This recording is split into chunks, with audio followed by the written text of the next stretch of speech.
네, 안녕하세요. 저는 오늘 드디어 발표를 하게 된 황아영입니다. 네, 오늘 주제는 참말로 신명이 있나요?인데요. 요즘에는 신의 세계를 다루는 드라마나 영화, 웹툰들이 많이 나오면서 사람들이 누구나 한 번씩은 사후 세계나 귀신에 대해서 생각을 해보게 됩니다. 네, 요즘도 귀신이 있다 없다로 많은 사람들이 논쟁을 하고 있죠.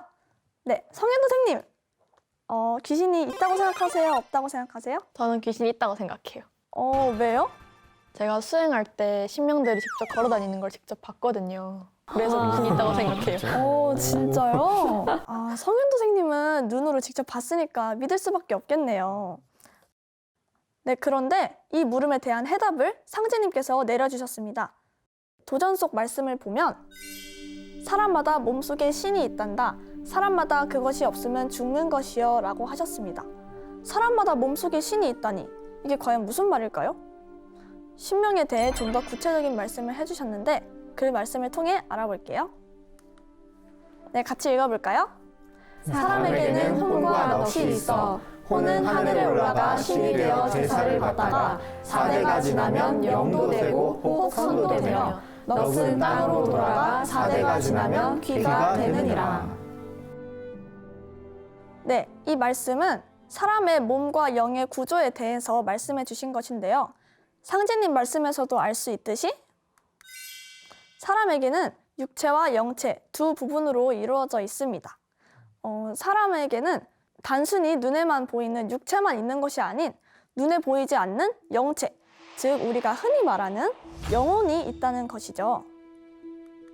영체는 우리에게 보이지 않는 또 하나의 몸으로 우리 육체와 똑같은 인간의 모습을 하고 있습니다. 또 영체는 혼과 마음을 담은 그릇인데요. 혼은 평상시에는 육체와 포개져 있다가 잠을 잘 때나 큰 충격을 받을 때면 혼이 육체를 잠시 빠져나가게 되는데 이것을 우리가 잘 알고 있는 유체이탈이라고 합니다. 수행을 많이 하다 보면 유체이탈 경험을 할 수 있는데요. 유체이탈 경험을 한 사람들이 꽤나 많은 것을 보면 영혼이 정말로 존재한다는 것을 알 수 있죠. 그리고 우리말 속에서도 신의 세계를 찾아볼 수 있는데요. 이 그림의 상황은 뭘까요? 장례식 같은데. 네, 장례식이죠. 지금 할머니께서 돌아가셨잖아요. 그렇죠. 네, 돌아가신다라고 표현을 하는데요. 돌아가신다라는 표현은 죽은 영혼이 원래 있던 곳으로 돌아간다고 해서 돌아가신다라고 하는 거예요. 우리가 자주 쓰는 표현인데 이런 비밀이 있는지 네, 몰랐죠? 그러네요. 그리고 이 상황은 무슨 상황일까요? 애가 뭘 잘못해서 엄마한테 엄청 혼나고 있는 것 같아요. 네, 맞아요. 혼나고 있죠. 네, 혼난다라는 표현을 방금 쓰셨는데요. 혼난다, 그러다 혼쭐 난다. 여기에도 신도의 비밀이 들어있는데요. 네, 혼과 넋을 하나로 이어주는 생명선이 있는데 이게 바로 혼줄입니다. 네, 이 혼줄은 광채를 띤 은백색으로 인간의 육체와 영체를 하나로 이어주는 역할을 합니다. 이 혼과 넋을 연결해주는 혼줄이 만약에 끊어진다면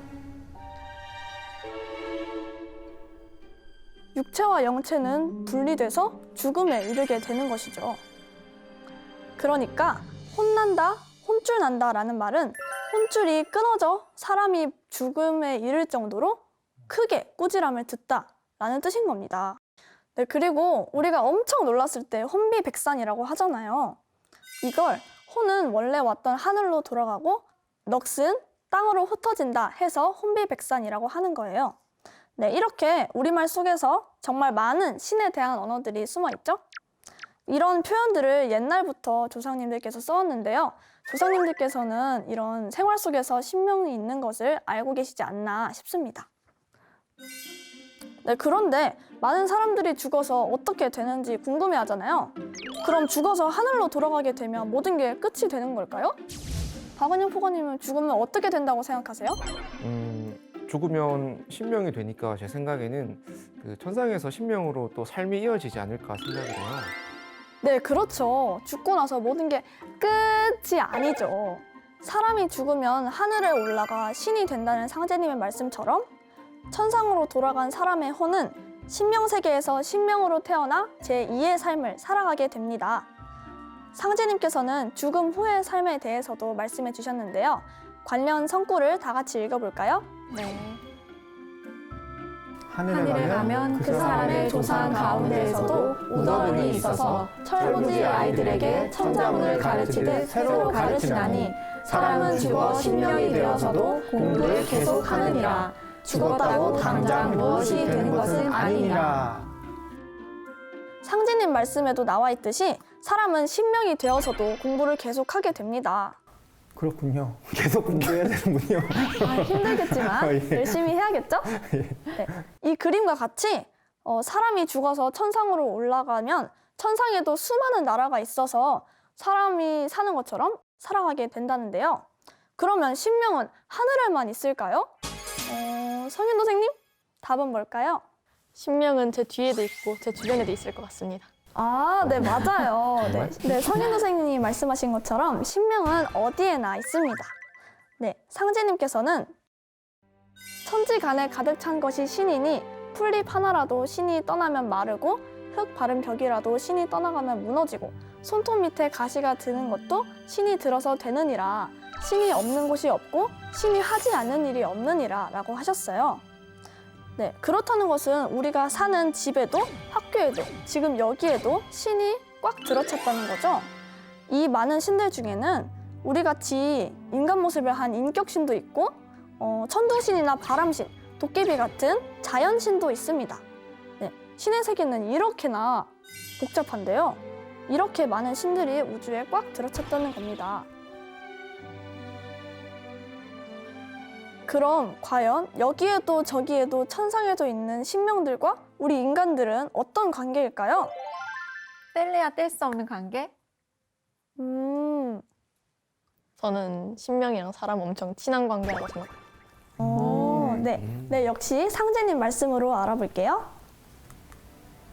마음이랑 귀신이 왕래하는 길이니 마음속에 성현을 생각하면 성현의 신이 와서 응하고 마음속에 영웅을 생각하고 있으면 영웅의 신이 와서 응하며 마음속에 장사를 생각하고 있으면 장사의 신이 와서 응하고 마음속에 도적을 생각하고 있으면 도적의 신이 찾아와 응하느니라.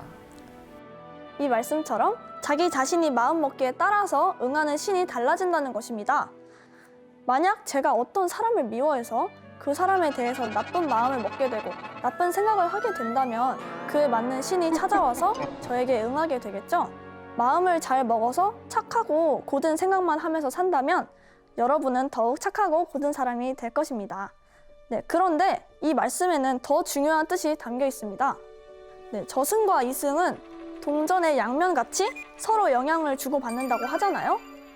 네, 이 말씀은 우리의 생각에 따라서 저승의 신명들이 응감해서 이 세상, 즉 이승의 일이 벌어진다는 거예요. 내가 좋은 생각을 하면 좋은 신이 응해서 좋은 일이 일어나고 나쁜 생각을 하면 나쁜 일이 일어난다는 거죠. 네, 그러니까 생각 하나, 행동 하나를 착하고 신중하게 해야 된다는 겁니다. 또 그리고 신도를 잘 공경해야겠죠. 네, 마음가짐이라는 게 굉장히 중요하네요. 오늘 듣고 보니까요. 네, 그쵸. 어떤 마음을 먹어야 되는지. 네, 맞습니다. 네, 오늘은 신명이 어떤 존재인지, 인간과 신명은 어떤 관계가 있는지에 대해서 알아보았는데요. 네, 많은 도움이 되셨으면 좋겠고 이상 발표를 마치겠습니다. 감사합니다.